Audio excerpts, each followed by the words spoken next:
Steve, but I want to give, anybody has a question about anything, we'll take a shot at it, try to answer between all of us. We should be able to come up with an answer. Anything in the Bible, any questions about anything? I'm going to give you that opportunity. Anything you've been reading or studying, you're not sure about, it's not too trivial. I mean, there's probably little trivial pursuit things that probably nobody can answer. But anything? Okay, everybody's okay in that part. Oh yeah, it's all right. Come on, you don't have any questions. All right. When you were talking about the wilderness, it sparked something I was reading this past week in preparation for teaching. When in my version of Ezekiel, chapter 20, he's talking about pulling everybody out of the nations, and then he's going to put them into a wilderness setting for a while and pass them under the rod. Yes, and separate those that are rebels and Torahless. That's right. And those will not get to go into the promised land, return with Ephraim, but the others will. Yeah. And the way mine parsed out that Ezekiel 20. Verse 35, he says, I'll bring you into the desert of the nations, or the wilderness of the nations. Wilderness of people. That's the only place that phrase, the Bamidbar Hagoim. It's the only place in the Bible where that's used. Yeah. Yeah.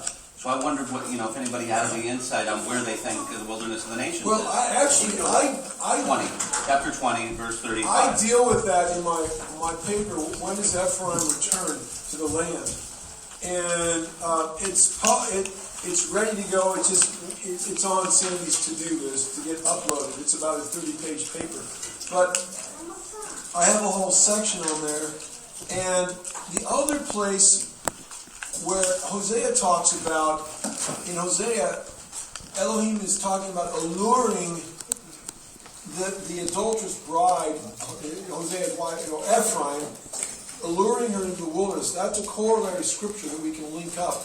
And it's preparatory to the restoration of the two sticks of the houses of Israel, as I see it. So the wilderness, some people think that wilderness would be some place of safety somewhere in Montana or Texas or Idaho or Northern Washington. I mean, you've got all these. Now, other people see that it may be in the. Oh boy, and I'm not big on this. You'd have to ask. There's some people I know that studies out, but there's talks about the wings of an eagle, and well, that's in the Exodus. But there's there where Petra is. There's some cities name that makes the shape of an eagle, and some people think that the people that Elohim might be bringing his people literally to that place. Basra or whatever, it's down in Lebanon, but down where basically Edom was, and that's interesting because it talks about Achor, the door of hope. That's where Achan did his thing. And Israel got purged there, and they look at the wilderness of people as maybe a place where Elohim's going to purge out the Achans from the other, and then Yeshua's going to come back. And he'll take his warrior bride, just like Jacob when he was coming from Laban after exile in Padan Aram for 20 years, and he will take. Jacob split his family into two camps, Mahanaim, and then they went in and confronted Edom, and that's when Jacob wrestled with the Malach, the messenger of Elohim, which was Yeshua, and came to grips with that. And there's, this is Jacob's trouble, and so this is something that's going to happen again. This refinement. So where is the wilderness of the people? Is it wherever He's told you to go, or is it going to be there, or maybe it's both? When I say the term wilderness of the peoples, to me it sounds like it's going to be in the middle of where there are Gentiles or Goyim. It sounds like it's going to be wherever you are at. Already are. Now we see in a couple places. One place for sure. Revelation 12, it talks about the woman going to the wilderness for times and a half a time. Right. So is this the 3.5 years this wilderness to people? I think it could be. What are you thinking? Maybe law, maybe. I mean, that may be, and that would be the first half of the wrath of Elohim. That would be as the trumpets are being poured out, as I see it. And there, there's going to be differences in opinions on that one. But they're going for. Remember, he's going to mark the 144,000 with this. So he marks them in Revelation chapter 7 before the trumpets are poured out. But then it's also after the great and innumerable multitude comes out of Megiddo, this great tribulation. He's going to mark them. That's a partial return of Ephraim and of the people of the nations to be joined with the 144,000. Whether that's a literal number or not, I don't know. But anyway, so these people are going to be marked, and he mentions them being sealed on their head in Revelation 12 again, and then that correlates with Ezekiel. 9 verse 4 or 5 or 6 where they put the death angel put a tav, literally a tav, a cross, an X on the head of those assigned Christ, which is a precursor, or a prophetic precursor. And of course, the devil has his mark, the mark of the beast on the head or the forearm, which may be literal or it may be figurative, representing what we think and what we do. And we know that the mark of Elohim, on the head of tefillin on the head and the phylacteries, the Jews took it as literal, but we know it certainly represents his mark on what you do and what you think. And so there's a lot of things that come together here. So to answer your question, I don't know whether it's a literal place somewhere over there or it's wherever he's called you to be. Now what's interesting is we go to Revelation chapter 12, it says that Satan goes after the woman or her children, her daughters, whatever, and she's taken away into the wilderness of people, maybe, for 3.5 years, and the earth helps her, swallows up probably the war of words, the logoria that comes out of the mouth of the diarrhea of the mouth that comes out of the devil. But then he goes to make war with the remnant of her seed. Well, who's the remnant of her seed? I've puzzled over that one for years. Is it possible that there will be some that will be directed, will be led to go to a place of safety by Petra or somewhere where it's on the doorway, ready to enter into the promised land when Yeshua's second coming, when he destroys Babylon the Great and the devil and the false prophet and all that, and defeats Edom, even as Jacob had to defeat Edom or Esau in a certain sense, as he was coming back in after 20 years, 2,000 years exile, the time of the Gentiles, all kind of interesting. So, who's this remnant of the seed? Are there going to be some that actually go into, I'm moving fast so I'm tracking here, but the remnant of the seed in Revelation 12, is there going to be some that actually go to a place of safety, but then some stay back in Babylon where they're called to be salt and light to the world around them? Maybe some of you are called to stay where you're at, to be salt and light. And maybe you're going to be more, we or you or whoever it might be, you're going to be more vulnerable because you're not out in this place of safety. These are the questions I have, which I don't have the answers to, but I think we have some understanding of at least the issues. Because even Elijah was protected, and he wasn't in Israel. He went to the widow of Zarephath. He went north into the nations during that 3.5-year time of his ministry. Oh, no, that's a good one. I never made that connection. So he was out there in the nations. He wasn't in Israel 3.5 years during the drought. Yeah, you're right. But also Israel. He took first Abram to Mitzrayim to preserve him. Yes. And he came out with And then he separated him out in the land of Goshen for the last 7 plagues. And then he took Joseph and Mary, and he took the children of Israel, the 70 nations, or the 70, to Israel for 350 years, or 400 years and then they plundered Israel, or plundered Egypt, but they went there because of the drought. Yeah. He could be in the nations somewhere.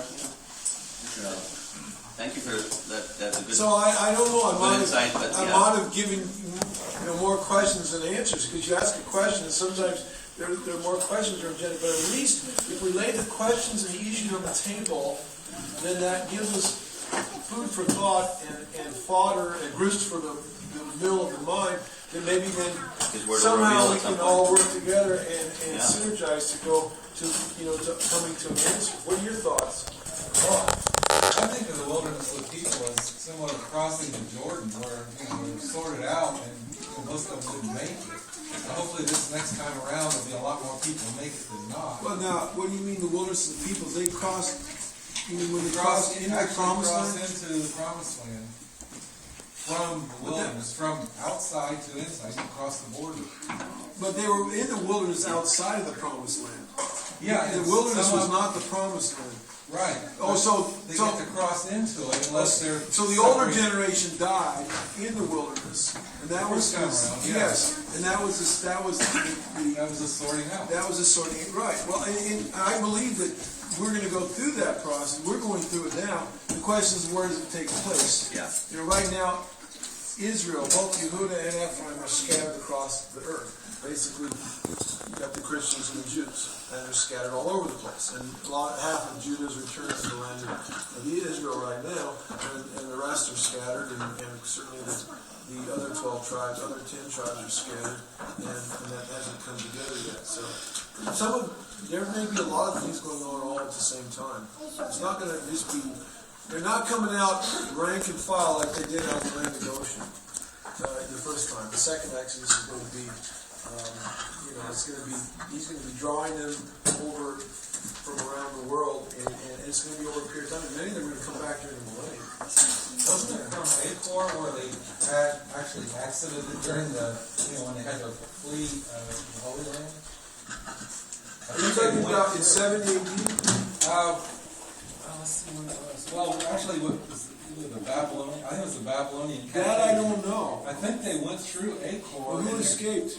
Ezra and Nehemiah? When they fled, where they should have. From Nebuchadnezzar? Yeah, I think. Well, are you talking about when the group went to Egypt with Jeremiah? Yeah, it was. Because Acor would have been on the opposite side. That would have been heading east. Egypt was west. I'm not sure. We have to look that up. I'm not. It seems like there was a connection, kind of fuzzy, on where they actually exited through Acor and they had to come back through it. When the second exit. Look that scripture up. Yeah, I don't know. Maybe he may have stumbled on some kit. I was going back to the passage that we were talking about, Ezekiel. That whole section to the end of the next paragraph, to the next division, which is verse 45, is really explanatory of itself in a sense.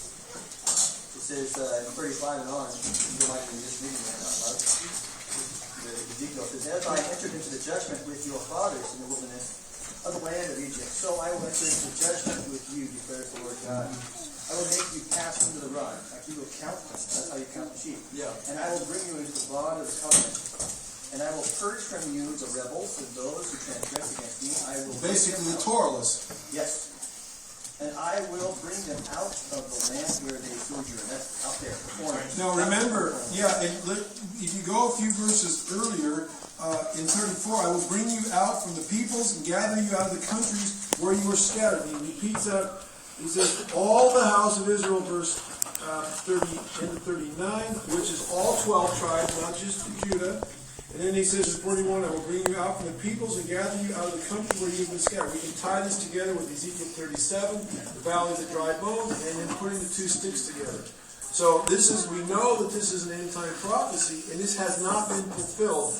It certainly wasn't fulfilled in the Babylonian exile, because only about 10% of the Jews came back. The rest stayed scattered in Babylon, Persia, and wherever else. And certainly the northern kingdoms never did come back. But it's with wrath poured out. What's that? He does it with wrath poured out, which is interesting. Which is wrath, speaks of the wrath of God during the book of Revelation, the great day of his wrath. Yeah. And then he will accept them in verses 40 and 41.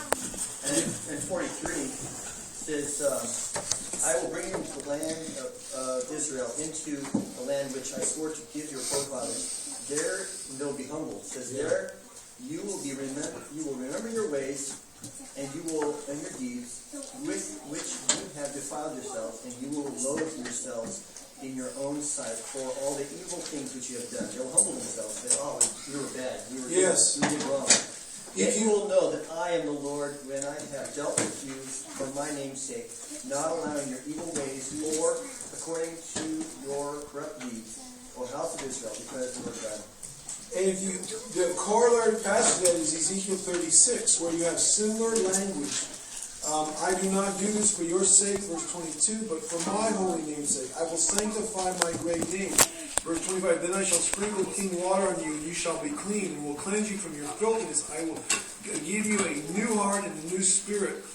And now he started this process really with the coming of Yeshua, with believers, but then it got sidetracked in crystal paganism in a certain sense. And now he's beginning to restore again people back to the Torah, more of the Torah. Christians have some of the Torah, let's give them credit, but they ignored a lot of it. And he says, I will cause you, verse 27, I put my spirit within you, and I will cause you to walk in my statutes, and you will keep my judgments, and so forth. So I will deliver you from your uncleanness. 31, your evil, then you will remember your evil ways, your deeds that were not good, and your abomination, your iniquity, your toilousness, and so forth and so on. And then we go into a continuation of that same prophecy. Actually, it's a separate prophecy. The valley of the dry bones, and then the two sticks coming together, and then part of the two sticks prophecy is I will make a new covenant with you. Verse 26 and 37, David, my servant, will rule you. Well, obviously that hasn't happened yet. David's dead and not dead and resurrected yet. So that's a time coming. And I believe it's not talking about not only Messiah ben David, but also David. David will rule over the 12 tribes of Israel. Will rule over Israel. The apostles over the 12 tribes of Israel, and Yeshua will rule over all the nations of the earth during the Messianic era, or what we call millennium. So I see, and he says, my Elohim says, my tabernacle shall be with you, and again I will be your Elohim. Verse 27, Ezekiel 37. So Ezekiel keeps coming back to this theme. Pardon me. Yeah, go ahead. I was just thinking back, I was trying to think what I was talking about before. I was reading about the Copper Scroll a couple of years ago, and Did they ever translate that? The treasures, you mean? Yeah. A lot of people have tried to do that. A lot of people want that. Apparently they did, That policeman guy. was that, Jeremiah took a bunch of the treasures from the temple, and I think... Well, that's tradition, yeah. And that he apparently went through Achor, and it seemed like there was a scripture that had them coming back through Achor, and just kind of reversed... It was called the Door of Hope. I think you find that in Hosea. It is called the Achor means for Door of Hope. Yeah. But it seemed to make sense at the time. I just kind of fuzzy on it. Yeah, there's a lot of little details in scriptures the other time. I was thinking about this today on the way because we were singing a new covenant on the way here, and it says that what was, it's now passed away. It's in a present active tense of passing away. It hasn't passed away, but it's an ongoing Covenant? The covenant, the old one is past. Yes. It's becoming. Yes. It's not present. Thank you for bringing that up. But the thing is, it was behold the days, and I had to get the Hebrew. I was wondering if it's plural of days because you would have 500 to 600 when this before the covenant era when that prophecy is given in Jeremiah. Up until now, we're in 2.5 days approximately, going or into third millennium. So we're almost on third day. Yes. That point. Well, Hosea talks from between Hosea 5 and 6 talks about 3 days. He will heal the breach between Ephraim and Yehuda, and there's that wonderful prophecy there. This is something I mentioned this a few times. I have to pull out my computer and look up. But anyway, most people think that the old covenant is totally finished, and that we're in the new covenant. Guys, we are in the transition between the two. This is something this is something I didn't understand until maybe a year and a half ago. Somehow in this meeting, somebody pointed out. Paul says somewhere, I don't remember where, I have to pull my notes out, that it is passing away. Now, Yeshua initiated the renewed covenant at the Lord's Supper, the Passover, but it's not fully in place yet. He betrothed his bride. He didn't marry her yet. He's not marrying her until he comes back. We're betrothed, and we're in that. the renewed covenant, the Brit Chadashah, it applies to us, but it talks about this covenant of peace in Ezekiel and elsewhere that he's going to make with both houses of Israel. That's when I believe he's going to finalize the renewed covenant, and that's going to correspond with him marrying his bride, the second half of the Jewish wedding. Not just the betrothal, which we're in now, but the full nuptials, the nisuin, the second part, eros nisuin, the second part of the Jewish wedding.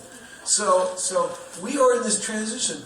What are the ramifications of that? I'm really not sure, because I consider myself to be in the renewed covenant. Hallelujah! I don't want to be under the first. The first fruit, there you go. The total harvest is yet to come. Yeah, absolutely. The big fall harvest hasn't happened yet. Okay? The big fall harvest happens during the fall feast days at the second coming. Look, even when they went to Sukkot, they made Aliyah to Sukkot. They still went back and harvested some of their fruits. When I was growing up doing the feasts, we go to Feast of Tabernacles. Steve mentioned the family farm. They were next door neighbors.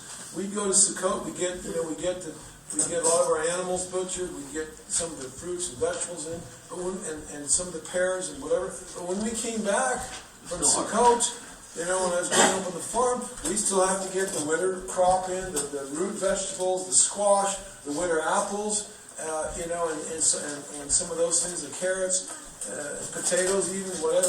We get them in before the first freeze. So there is going to be a harvest after the second coming, and that's what the believers, the bride of Yeshua, the kings and priests, teaching the nations the ways of Torah. And that's why there's going to be a highway in the desert, in the wilderness, for these people to come up to Jerusalem to worship. And for it talks not only that, but it talks about the exiles coming back on the highway. The rabbis talk about this. This is something that's happening after Messiah comes. So what you're saying is absolutely correct. It's a big part of the highest common Harvest is a process. No matter what anybody's going with a farm. You don't harvest all your. Everything comes ripe at different times. Absolutely. It's the forerunner. It says Yeshua is a forerunner, and he entered for us, even Yeshua having become the Kohen Hagadol forever, according to the order of Melchizedek. I think that restoration, we've been called as a kingdom of priests, and up into the sin of golden calf, that was the eternal plan. That he's called us to be the light of the nations, as those ministering as servants. And so that restoration, he went in before it, according to the order, which is the original order, which was displaced by the Levitical orders. So I think that calling, him being a forerunner, everything wasn't accomplished at that point, but we're moving toward that point of where we will be restored and walking fully as priests. But in order to do that, you've had some training. You don't just waltz into the most kadosh place without having all your garments cleansed and being in a proper. You had to have the garments on before you go in. You're not going to be king and a priest in the millennium under King Yeshua. You don't even know what the word Torah means. Right. I mean, give me a break. There are a lot of, I hate to say it, but there's a lot of Christian pastors out there and Bible teachers and professors and seminaries that some have a knowledge of the Torah and they're not walking it out, but some of them, many, don't even know what the word Torah means.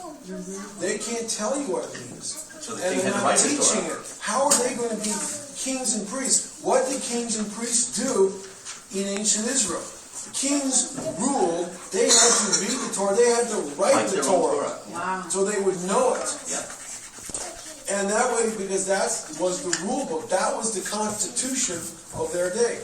And then the Levites and the priests had to manage the tabernacle and later the temple based on the Torah. And the Levites had several job descriptions. You read about that in Kings and Chronicles. Their job description was to help the Kohanim, the priests in the temple service. There were certain things that they did. But then their job also was to teach, to judge, and to teach the people Torah. 6,000 were set aside to judge between the brothers. Right, exactly. And that's why they were scattered throughout all of Israel. Well, Elohim is going to scatter his bride, if you will, the kings and priests, or the kingdom of priests, or the Am Segulah, or the Hagios, the saints, or the set apart ones, throughout the nations of the world. Just like some will have rule over cities, just like in the parable of the talents. Some will go over nations. Whatever. He's going to give rewards according to whatever your responsibility is. And he's not going to give somebody a reward of judging and ruling by Torah when they first found out about the Torah 10 minutes before they are given to be a king. What kind of, you wouldn't run your company that way. You're a remodeler. You wouldn't take a chicken farmer and tell him now go build that house. He's an expert in farming chickens. And we don't even do that in the natural world. Why would Elohim's kingdom? But the church has taught that, anybody that's saved is going to be the bride of Yeshua, and they don't even know what it means. They don't even have a clue about the Hebrew wedding and all the steps, and there's levels of rewards, and not everybody's going to be the bride, and you get the point. Not all the sons of Aaron were Levites. They were all Levites, but they weren't all Kohanim. Yeah, and there's a big difference. There's a distinction. Well, the sons of Levi. Yeah. Sons of Aaron were all Kohanim. They were all Kohanim. But Moses wasn't. What's that? Moses wasn't. No, he was an Uber. He was an Uber Kohanim. But his Here's a picture. He's the one that ordained Aaron. He's the one that went in. He didn't have to. He could go into the Holy of Holies whenever he wanted. He was the Uber. He's a picture of Yeshua. Huh? But Moses is No. Well, we read about Moses. Moses' grandson was an idol worshiper. And the Jews tried to hide that in the Masoretic text by putting Manasseh, blaming Manasseh. A lot of blame goes on Manasseh. Trust me. But not everything. Moses' own sons. The reason they put Manasseh there is because, think about it, Moshe, Manasseh, same letters, just add a nun in there, and you got Manasseh instead of Moshe. That was how they covered it up. But if you go in this art scroll Tanakh, or they'll put a little footnote there. But they hid that. There is a manipulation of the Masoretic text right there. It's correct in Septuagint, yeah, and probably the Dead Sea Scrolls too. Was that Judges? We read any Judges? Yeah, yes. And then a lot of your English Bibles it'll say Manasseh. Well, the English Bibles aren't trying to, cover Moses' back himself. They don't care because the law done away with whatever we care. The text they were built upon, as well. So we got to be careful too. Everybody's got their things they try to hide, and the truth will come out. Yeah. You go ahead. Where it sounds like my Bible plays that. What verse is it that talks about what replaces Moses with Manasseh? Oh, that's in Judges. When we read today. 1830. Yeah. There's a note here that says that it was reported by scribal tradition that some Greek Septuagint manuscripts and the Latin Vulgate had made a substitution. The Levite Jonathan would then be identified as the son of Gershom, the son of Moshe. Yeah. And it has reference to Exodus 2:22, 18. Ben Gershom was one of the sons of Moshe. That's where the Septuagint's important, so that we can compare it, because then we know that there was an earlier Hebrew text. There was, and we know from the Dead Sea Scrolls of Septuagint that there is an earlier text that they all came off of, including the Masoretic. Now maybe it was the Ben Naphtali instead of the Ben Asher. We don't know because we don't have Ben. There were two scribal families in the around 1000 BC or AD or whatever, and Asher is the one that the Masoretes, the ones that the scribal families that won out, and we don't know what happened to Asher. Maybe they're the ones that didn't gloss over these things. We don't know, but there's something else out there that we don't have. These all come from The Art Scroll says that the Talmud therefore identifies Natan of our birth as the son of Gershom, son of Moshe. Hold on. We're actually. Let's do one thing. We've actually got somebody filming this here. So let's You got two people talking at once. We'll come to that in just a minute. Go ahead. The Talmud, this is in the Tanakh art scroll. The Talmud therefore identifies Jonathan of our verse as the son of Gershom, son of Moshe. But out of respect to Moshe, a letter was added to mask his name. Yes. So this changing a daughter And they're being honest about that because you can't get around it after a while. There's too many people that know the truth, so you got to come out. Did you guys want to say something? Oh no, I was just seeing if they corrected it in his, and they don't make any. No, I found it. I'm just the letter can't read. That's okay. If you're like me, you got to put on I glasses. was never taught. Okay. You got to read that fine print, guys. The full thing, I didn't read it says in the Masoretic text, the letter Nun of Manasseh is suspended above the line. This implies that the remaining letters are to be read as an independent word. Yes. Moshe. So The Masoretes Right. are honest. They were honest about They that. say there is an exception here. Why the exception is there? That's I remember reading that somewhere. Yeah. So let's give them credit. Hallelujah. We need all the help we can get, don't we? All right. Let me ask you, in the portion of scriptures that we read this week, which was Genesis 15 through 21, Judges 5 through 18, and then Matthew 15 through 21. Let me ask you, were there any wonderful insights, anything that was put into your spirit, the Ruach HaKodesh, the Spirit of Elohim, as you were reading, any wonderful nuggets you came up that you'd like to share with us out of any of those passages that we read? First of all, any question, any nuggets that you'd like to share, and secondly, any questions that you might have you'd like to throw out for discussion. First of all, any nuggets. I don't know about you, I've read over these many times, and every time I'm coming up with new nuggets. It's stuff I never saw before. So I know if I can do it, I know you guys can do it. But I want to hear what you have to say. Anybody? Yes, Toshio. Okay, Exodus. Exodus? No. It was at the wrong place. We can go there later. Sorry. Did you? Yeah. Which one was it? What is in Exodus? You got a question? No.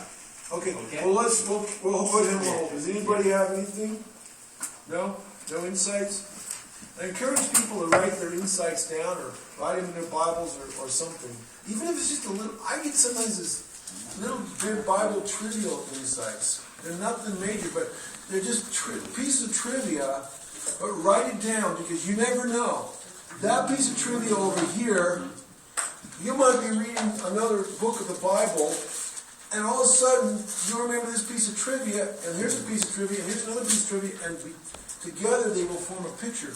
One of the things that I've learned in 45 years of studying the Bible is that there's nothing in the Bible that's trivia. I mean, it's maybe trivia, but there's nothing that's unimportant. Everything relates to something else. And the more you study, you start linking things together. And as you do that, it's kind of the proverbial puzzle. The pieces fitting into place, and now you have a whole new picture. Yes, my wife. I just had a couple things. We brought it out in our home Midrash, so I'll just bring it out here. In Genesis 18, 5, where it says, and I will bring a piece of bread that you may refresh yourselves.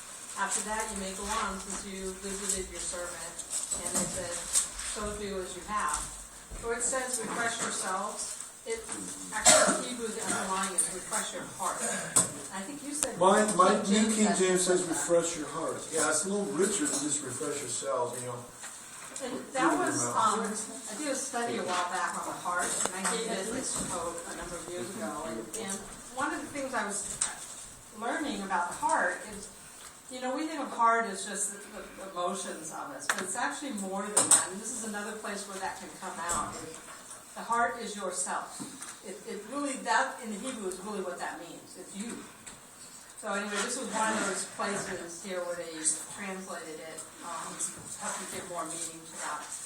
In Genesis 18:25, one of the things I thought was really interesting here is that far be it from thee to do such a thing, to slay. It's where Abraham and Jehovah are talking about Sodom and Gomorrah. Yeah. Far be it from thee to do such a thing, to slay the righteous with the wicked, so that the righteous and the wicked are treated alike. Far be it from thee. Shall not the judge of all the earth deal justly? And I was looking at that, and what I could see from that is the judge of all the earth is, there's two categories. He's judging between the righteous and the wicked. And I always wondered why Lot was called righteous. I always kind of wondered, he didn't, his kids were a mess. I mean, they were growing up in that. Even his wife looked back to where it was from, and you just kind of wondered, look at how he dealt with Abraham. He took the best, And He's willing to throw his daughters to the Sodomites. Exactly, and I always kind of thought, righteous? That's not righteous. That's like not even close to where I think of as righteous. That's just my definition. So I always wonder, but here, they're judging between the wicked and the righteous. And Lot was judged righteous, and that's why he was pulled out. I think it was for Abraham's sake, but anyway, I thought that was interesting that there were the two categories they were judging and no in between. But Lot sat in the gates of the city as a judge. You even see the people of the land saying that you set yourself up as a judge. And so with it, the unrighteousness being in that place, but also what he did, even with the men coming in, because he brought them into the guests of the house, of the men, so that guests of the house, they were to be protected. That's a righteous act. That's a Middle Eastern custom. You just did that as Middle Easterners. But You don't throw your daughters out. Huh? Yeah, no way, man. I mean, that's like another step beyond being a good host. I think Lot was promoted to be a judge sitting in the gates of the city, not so much on his own merits, but on Abraham's merit, because it happened that Lot was elevated to that position after Abraham rescued Lot and Sodom and Gomorrah and all those people from Chedorlaomer and the other 5 kings of Mesopotamia. When Abraham's private army of 318 men came and defeated those 5 kings and took Lot and set all those captives free, suddenly Lot, because he was the nephew of this hero, suddenly that raised Lot's esteem in the eyes of the people of God, Sodom, and I think that he was granted a place of honor because his uncle was the one that had done it. Now that's human nature to do things like that. I don't know that Lot was that righteous because, like my wife said, he was kind of a greedy guy. He was selfish, and he was drawn to the city and to Lot, or to Sodom, and he didn't even raise his kids right. And he was willing to throw his daughters, his virgin daughters, to the wolves. And he had at least 2 other daughters who had married, intermarried, and were not interested in leaving. So he was a shaky kind of a guy. If you figure just his family, I think there were 10. Well, at least 8, depending on how many daughters. We know that he had at least 2 daughters, daughters and sons-in-law, other than the 2 that he had. That would be 4, 5, 6, 7, 8. So if he had 3 daughters, then there would have been a dominion. There would have been the 10 righteous that Abraham asked for. It's interesting, Lot's name was covered. We have some other hands up. We need to. I don't know who's next. I think Wolfgang was next. I just have a quick question for Judges chapter 17. So this Levite that Micah pays to become his priest. And is that like a common thing in Israel? I've never actually heard of it. Well, I don't know how common it was, but it's recorded here. And this is very interesting. Hang on, Sandy. Okay. This is very interesting. I wanted to talk about this briefly. First of all, this is a Levite. It doesn't say it was a priest. He made him a priest. Micah was an Ephraimite. He was not a priest, and Micah consecrated. We can't consecrate anybody. Elohim's the one that does the consecrating.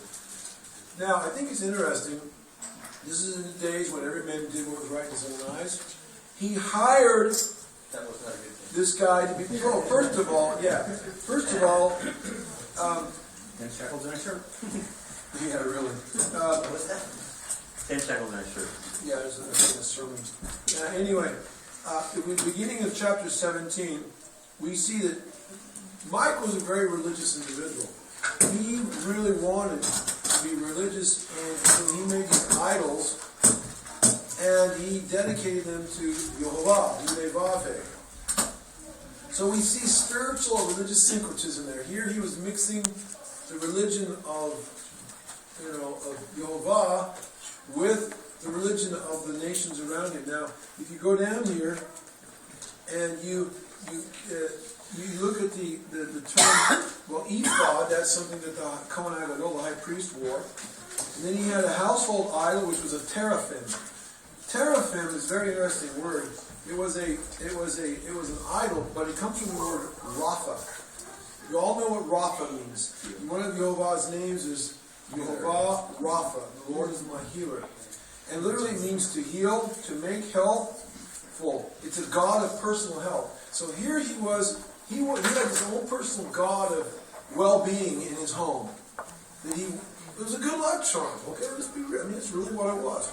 And then the other two gods, he had a carved image and a molded image.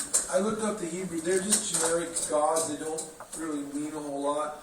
It's generic idols. So anyway, so he set these things up in his home, got a little inheritance and set them up in his home. And then he went and hired a priest. Now let me ask you, beware, what did Yeshua say about hiring priests? What about these people that are career ministers? They make their sole living from the ministry.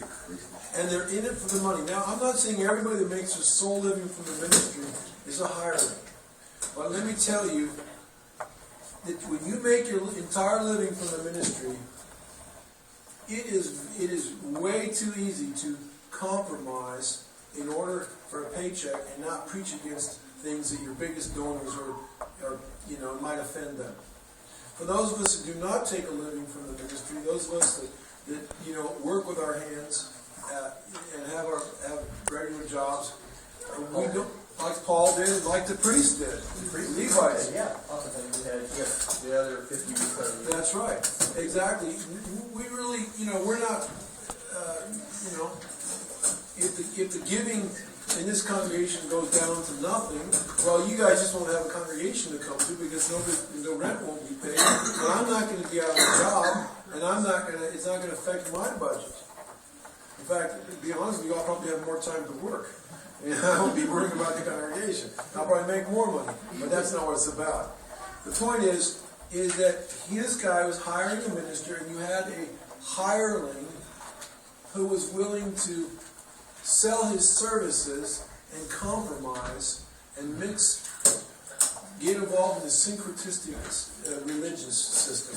We also, I find it interesting, he says, verse 10, dwell with me and be a father and a priest to me. This is interesting because, and it goes on and says, but this young priest was like a son to Micah. So obviously Micah was older and the young priest was young, he wasn't a priest, he was a Levite that Micah made a priest. But obviously he was a younger man. So where does this idea of uniting the priesthood with also being a father come from? What religious system or systems call their priests fathers? It's not just the Catholic, it's Episcopal too, and also some of the Orthodox religions. But we see here, this is something that came to me this morning as I was reading this, we see here, this didn't come out of Israel. This came out of paganism. This idea of a father and a priest. If you're my priest, then I'm going to call you father. And what did Yeshua say? Call no man father. Call no man father. And it says, call no man rabbi either. Only me. That's why we don't use these terms. because out of respect for Yeshua. So here we see something else where Micah became got off base. And then in verse 12 it says Micah consecrated the Levite. It doesn't say he was a Kohanim. He was a Levite. Now all Kohanim are Levites, but not all Levites are Kohanim, if you know what I mean. All Oregonians are Americans, but not all Americans are Oregonians. All right. So Micah consecrated an Ephraimite, consecrated a Levite to become a Kohanim. And now in verse 12 it says, Micah says, now I know that the Lord will be good to me, since I have a Levite as a priest.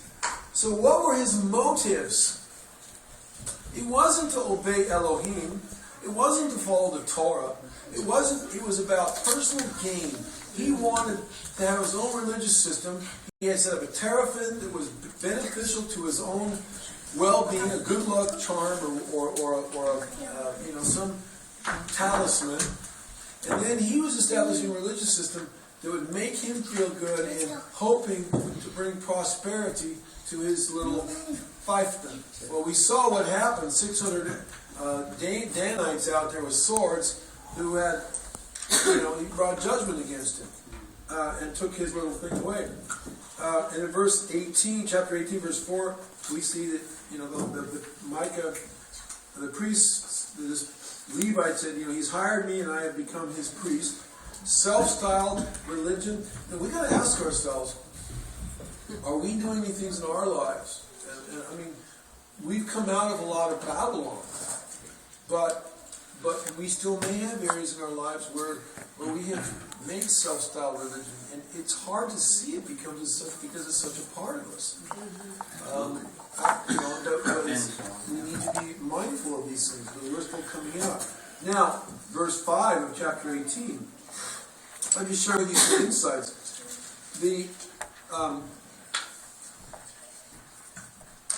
These Danites came along. These are the 5 Danites. Verse 5 says, "Please to the Levite, please inquire of Elohim, that we may know whether the journey on which we will go will be prosperous." Now, was the Levite in a position to give that information? No, he wasn't a prophet. He also wasn't a priest that could use the Urim and the Thummim. What we see here is what we see going on in many areas in Christianity, especially charismatic Christianity. The personal prophecy. Here's an example of it. So much of what is called personal prophecy out there is, it's basically fortune telling. I want to know what's going to happen, and can you prophesy to me so I know if It's like going to a fortune teller. This is what this is. Fortune telling.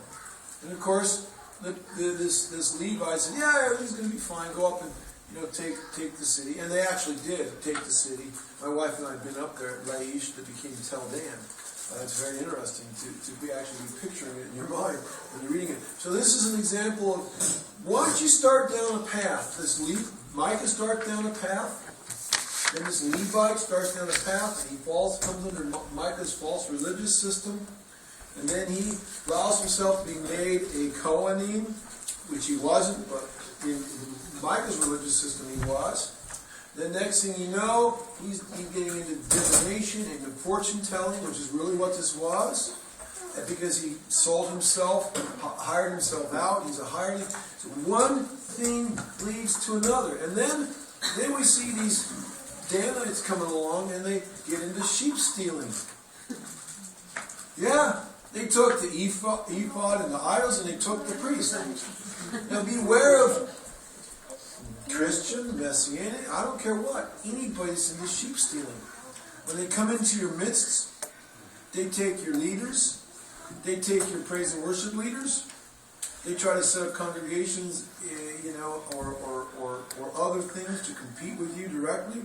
They come in and, undermine you. It's a Jezebel spirit. It's a Korah spirit.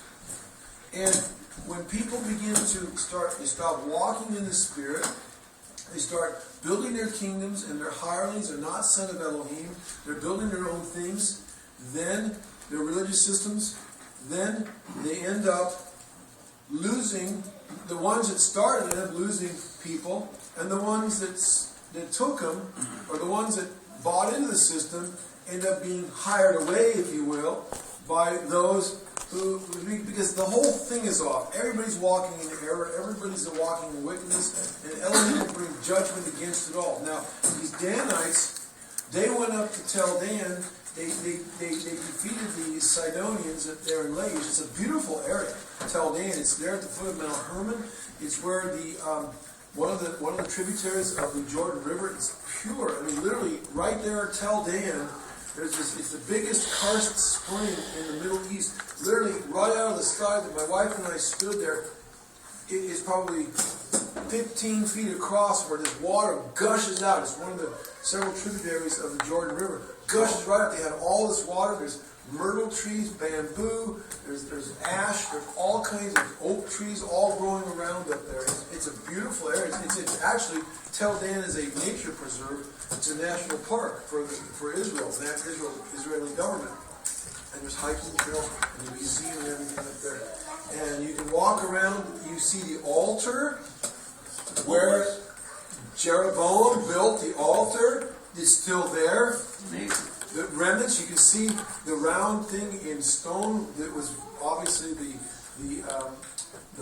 well, it was not bronze labor, but it was a labor. You see where there's oak trees that were growing right there. I'm not saying they're as old as Jeroboam, but they're growing right next to the altar. That's the Asherah.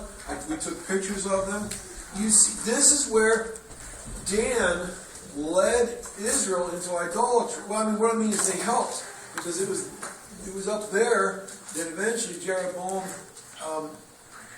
established. I think he actually established one of his kingdom, one of his outposts up there, and he put one of the golden calves up there. And that was yeah. Well, there was a golden calf there, and there was another one down in the south. Yeah, and this was the place of where he established false religious system, a false temple, a false priest. When Jeroboam broke off of the southern kingdom, when Rehoboam. Right. So this thing that Dan started way back when just marched and grew and eventually took the whole northern kingdom. Yeah, I don't know who's next. Are you next? I thought I had something I saw.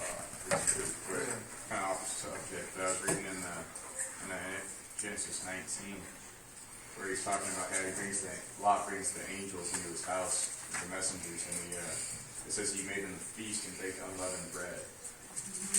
We kind of know what time of the year it was, maybe. Well, too. maybe not. Well, Lot also offered unleavened bread.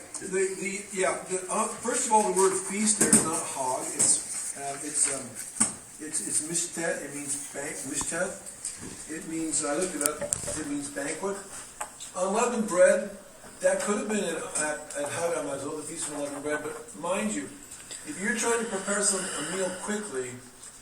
For people, you don't have a chance to let your bread rise. For those of you that have made bread, if you're having to feed people quickly, and I'm not saying he was or wasn't, I don't know, it doesn't say. But if you're having to feed people quickly, just like the children of Israel when they left Egypt, they didn't have a chance to let their bread rise. That's why they didn't let the bread going out. But after the covenant of circumcision, it took place right after the covenant of circumcision, which would have.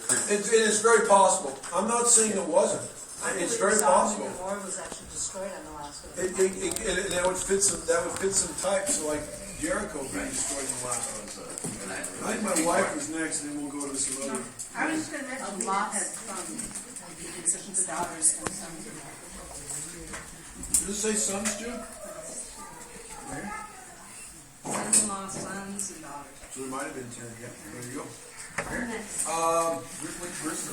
Yes, go ahead. Yeah, you can I have one question and an observation. The first one, I wonder why after the destruction of Sodom and Gomorrah, Lot and his family did not go back to Hebron. The two daughters. That's a good question. The two daughters would have. You think they would have gone back to 8? Yeah. Going back to where it was safe. Because Abraham beforehand, he was, communicating with the angel of Jehovah. What if there's, so I was wondering why they didn't go back instead. Because they didn't think there was anything left, that's why they had incest. He thought, well, I don't They think. thought the world was destroyed. Wasn't it 3 cities or 4 cities? 4 cities? Right. They thought the world was destroyed. It wasn't just 4 cities, it was the whole region around. So that's Sodom used to be a garden of Much Eden. garden, yeah. And you go there now, and that whole area, it's just south of Masada. It is cliffs of gypsum. You walk through there and you can pick up the sulfur ball. I picked one up the size of a baseball. Wow. the second I one. gave it away, but I got a bunch of ones that are about this size, and I gave some of you guys some when Is there evidence that it was nice before then? Or I Oh guess- yeah, it says it in the scripture. Yeah, Like yeah. it was. Lot one is Describe it, it's lush, I want that Yeah. word. Yeah, it's like- That's right, it does. To answer your question, I don't know the answer, but I can't help but wonder. Remember, Lot said, I can't live in the wilderness. I'm a city man. Remember, Abraham was a Bedouin. He moved from place to place. He lived in tents. I don't think Lot, I think he liked the city life. Remember, he came from Ur of the Chaldees. That was the New York of the day. He came from Babylon. I think he just liked city life, and he liked the comfort of it, and he didn't want to have to live. I think he just was a lukewarm kind of a guy. I kind of have a response. Righteous lukewarm. I kind of have a response to it, but which is an observation. You see in 19 verse 37, it says, "And the firstborn bare a son and called his name Moab." Don't you think the reason why they were not set apart, but they were separated or choose to stay there? Because Moab, isn't that the lineage of Messiah also? No, Moab isn't. Oh, Ruth. Ruth. Yeah. Ruth, okay, Yeah. right, yeah. So Yeah.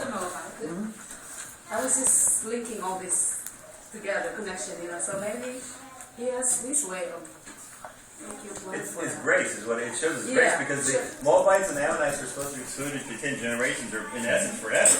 And the thing is, one of our brother, the rabbis say, that when they came back from Babylon, that the women, the reason they had to divorce the women is they didn't convert to Judaism before marrying.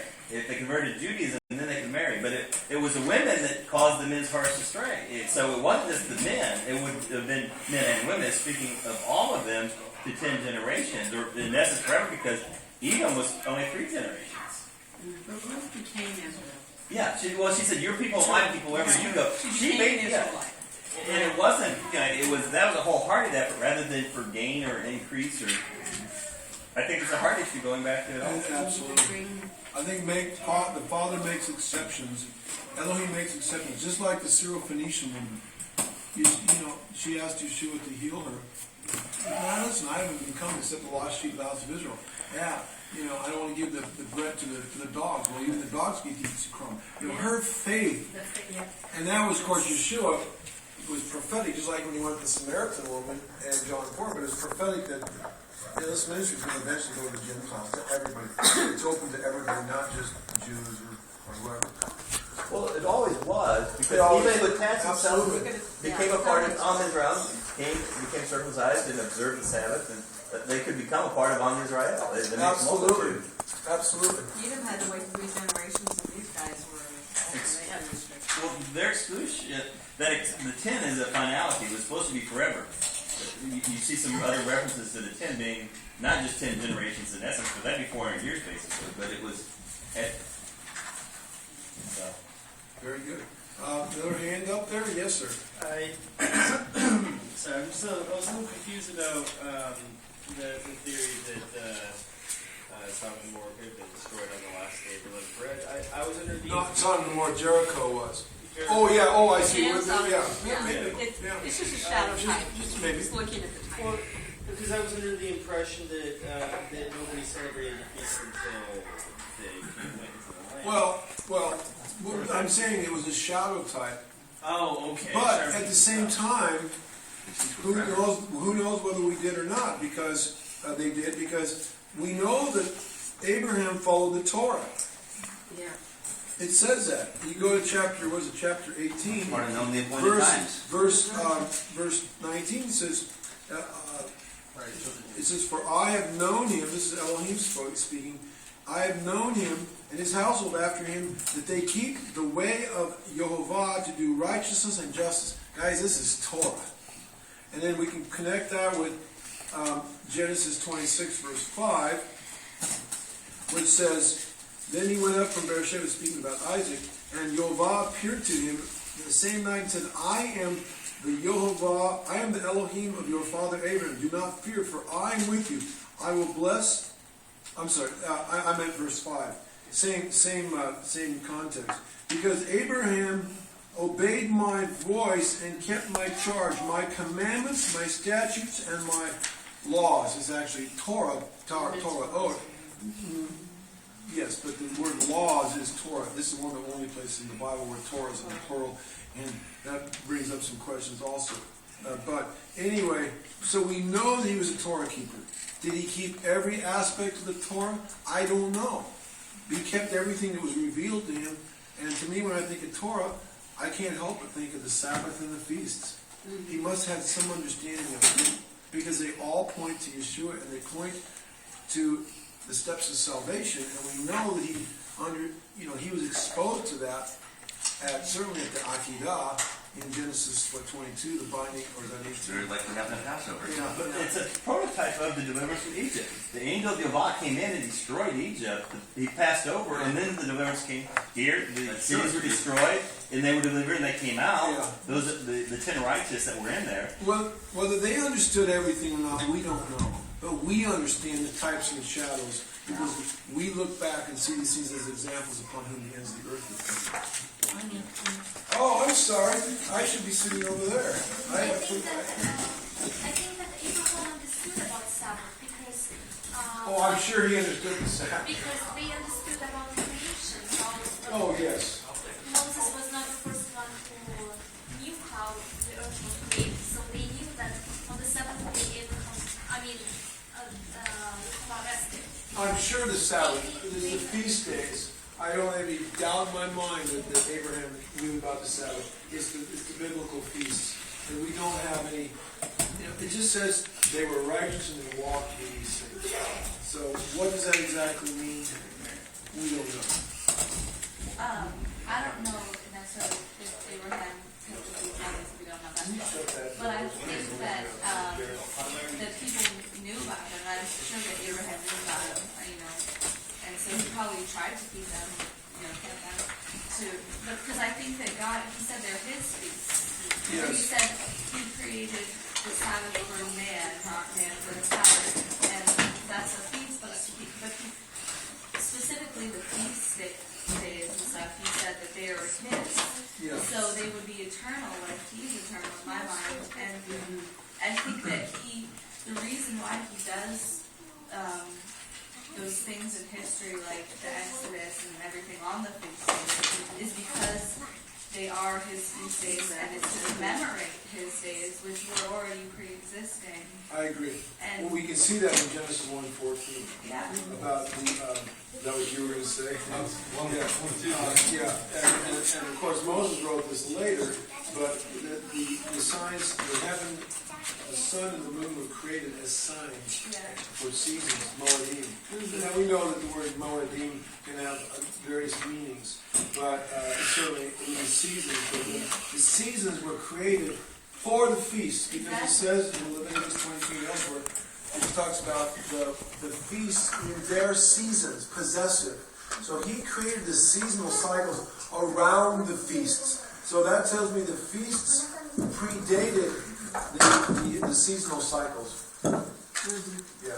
Do you have anything to add to that, Laura? I wanted to say something about Sandy's comment about Lot being righteous. I think we think of righteous and wicked as having black hats and white hats, but in reality, there's a whole spectrum there. Everybody's got different shades of gray. I think Lot just cleared the bottom, and any of those that he thought were righteous were below the line. Well, what does Peter say? He says if the righteous are scarcely saved, where will be the ungodly and the sinners?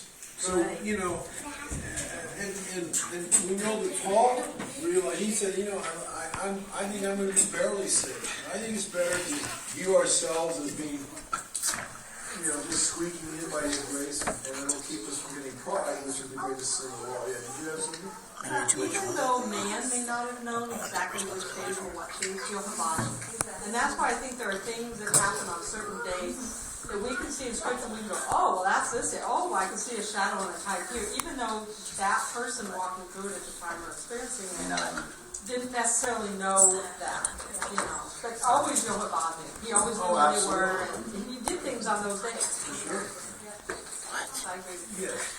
The righteousness, I'm going back to the righteousness was defined by God. And Noah was considered righteous in his generation. Lot was considered righteous by the people who he lived with. And in fact, Peter recognized, or Paul later recognized and says, well, even Lot, no, it was the testimony of, I think, Kenneth, of Thomas, who was stoned. Or who was stoned in Acts? Stephen stoned. He gives a testimony that Lot was righteous. So the scriptures are proof correct. Wherever if it's written there that the standard is, whether we understand it or not, it says that he was righteous. And however he fits on the scale of how we see the scriptures, he was righteous. And that's why we need the judge of the whole earth who judges between the wicked and the righteous. Because we can't do it. But the judge of the whole earth is going to, and that's what he does. Well, I really appreciate what Lon said.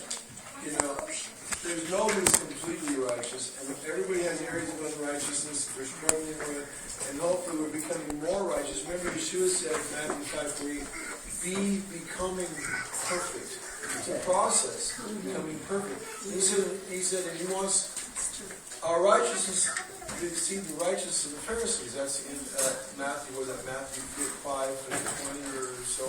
Yeah. And so, you know, there's levels of righteousness. And we want to keep growing. And that's why we need a body of believers. Lon may be more righteous in some areas than I am. And as I rub shoulders with him, he can provoke me to righteousness in those areas. And then I may be more righteous in some areas than my dog. And I don't want to compare it with somebody else. Somebody might get offended. So, you know, but that's why we need a body and loving, living together, or harmonizing in love, and provoking one another to good works and righteousness. As it says in Hebrews 10:28, not forsaking you, sinning with yourself together. But Samson and Jephthah were listed in the chapter 11 of Hebrews, quite men of faith. Yeah, we know about Samson and his pre-elections, but Jephthah. That's a hard one to. What about the judge we went about? At least he wasn't an adulterer. I'm going to bring glory to God by whatever I do. He was a fornicator, but he wasn't an adulterer. So I guess maybe there's a little more grace for that. Jephthah, we read about the judge Jephthah this week. He was a daughter of a prostitute. Yeah. And That wasn't his fault, though. No, but he vowed his daughter. Whoever comes dancing on my house, first thing I'll offer to you. Well, he did. And I don't believe for a second that he actually sacrificed her. No. That would have been a violation of the Torah, and that was absolutely anathema. But because she went in to bewail her virginity, he consecrated her to Elohim as if she were a sacrifice, and that's why I said she was his only daughter. He had no male. In other words, he cut off his lineage.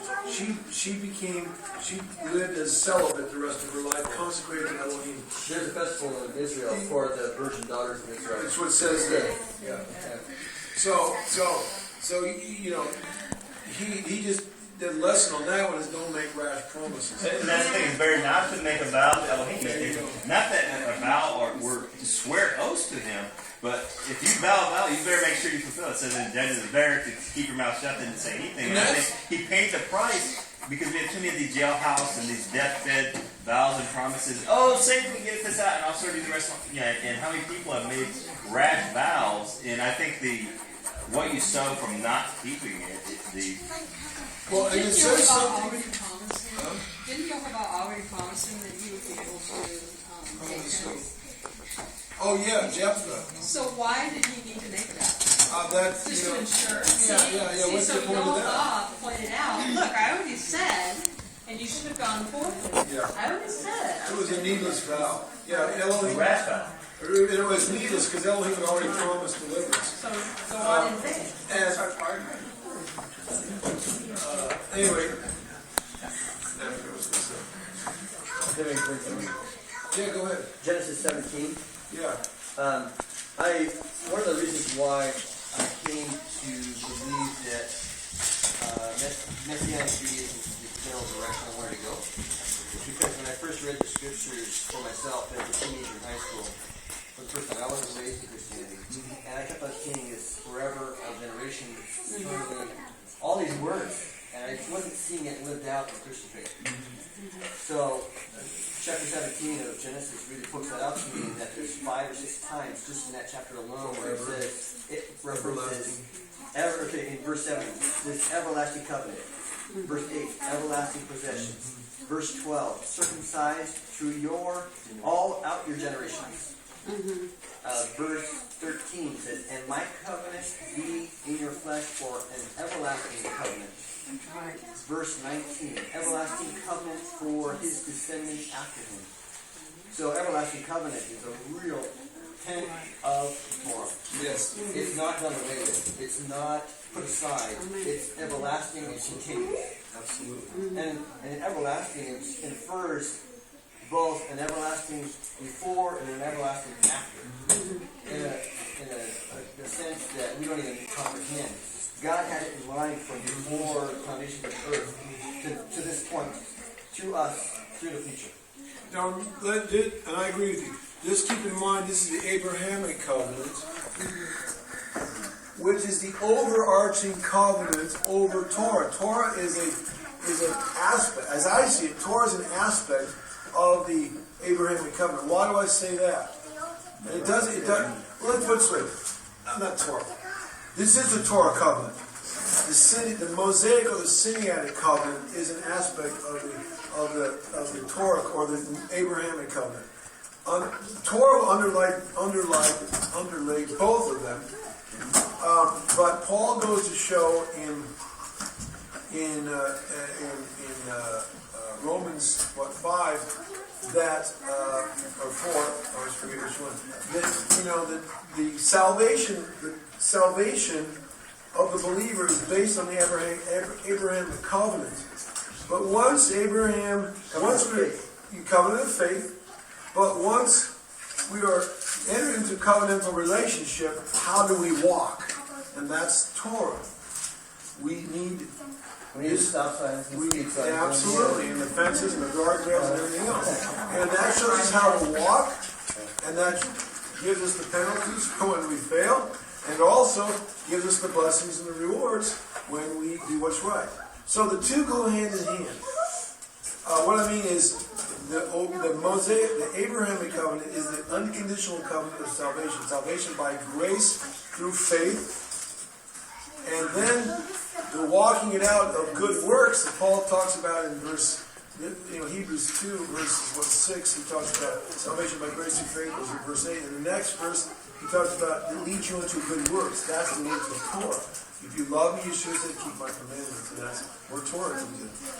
So that's how we walk out our faith. It all goes together. But yes, it is an everlasting covenant. The Abrahamic covenant is an everlasting covenant. The covenant of Moses was not an everlasting covenant. That will be replaced by the renewed covenant. But the conditions, the Torah, which is the foundation of it, that still will be the foundation of the renewed covenant. It wasn't the Torah that was at fault, it was the people who failed to live up to it. As the writer of Hebrews makes very clear in Hebrews chapter 8, they're the ones that violated that covenant, the Israelites, and they're the ones that paid the price. And there was nothing wrong with the covenant. There was nothing wrong with the terms of the covenant, which was the Torah, or Elohim who made the covenant. It was the fault was with them, as it says in Hebrews 8. The fault was with them because they could not keep it and they refused to keep it. Yes. Sort of in line with that, Yeshua was referring to, the commemoration of his death. And he said, to do this until I come. So it sounds to me like that part is over then. But the You're Passover, talking about which part? Yeshua's supper, The cup and the Oh, I see. So Yeshua's supper will be gone, but the Passover, we can read that in Ezekiel where it's still around. Forever, right. That's a good. Ezekiel, there are a lot of Ezekiel is yet future to us today. Absolutely. And there's a priesthood, there's active, but you'll see in Ezekiel that there's no high priest. The high priest is the Melchizedek priest. Right. Yeshua was going to be the prince. He is the prince. Yeah. And that's Ezekiel from the time. Yeah, Prince of Peace. Yeah. Exactly. A lot of Christians have a hard time with that, saying, this is not going to be, we're done with sacrifices. Well, no, Ezekiel's in there. Zechariah's in there. Well, it all depends. It all depends on how with regard to Ezekiel's temple. It all depends on whether we look at it as something that's going to exist in the New Jerusalem or in the millennium, or whether it's allegorical, pointing to the renewed covenant and everything Yeshua did. And there's good schools of thought on both sides. And so some would say, well, that the sacrifices mentioned in Ezekiel's temple were fulfilled in Yeshua. But then you have Zechariah, which seems to be very millennial. So I don't have a problem with sacrifices being performed in the millennium.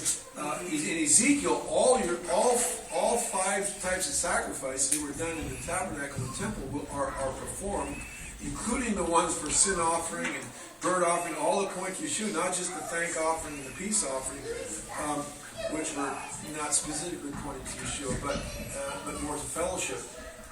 But these were done in memorial of, even as always recognizing Yeshua. Absolutely, and They always look for forward to those it. that believe those will be literal sacrifices, which they very well probably could be during the millennium, there will be lots of people in the millennium who this will be a way to teach them about what Yeshua did on the cross. But the Passover, These are sacrifices. the Passover will be, And the feast as well, the whole thing. but the Passover will be done at the bull, which is the sin offering for the priest. And if we're walking as a kingdom of priests, it would be representative of the cleansing of the Is priest. that in Ezekiel where it says in the bull? Yeah, I remember you mentioned it, but I never know which kind of detail out. Not a lamb. That's interesting. I saw that, yeah. Because in Exodus 12 and 13, it says that's an eternal covenant. That's an eternal thing that we're supposed to do. So I would have a hard time seeing... Well, but you have to understand, Kit, that in the scriptures, forever means as long as the conditions exist.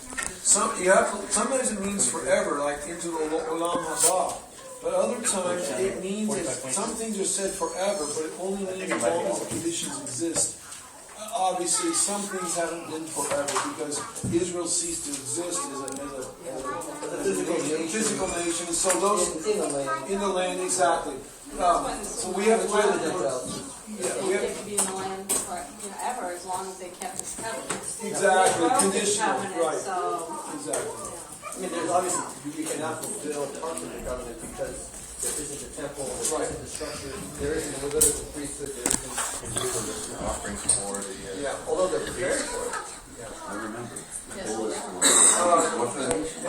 I have, since you weren't here last time, I was just recapping my understanding about Israel. Do you think that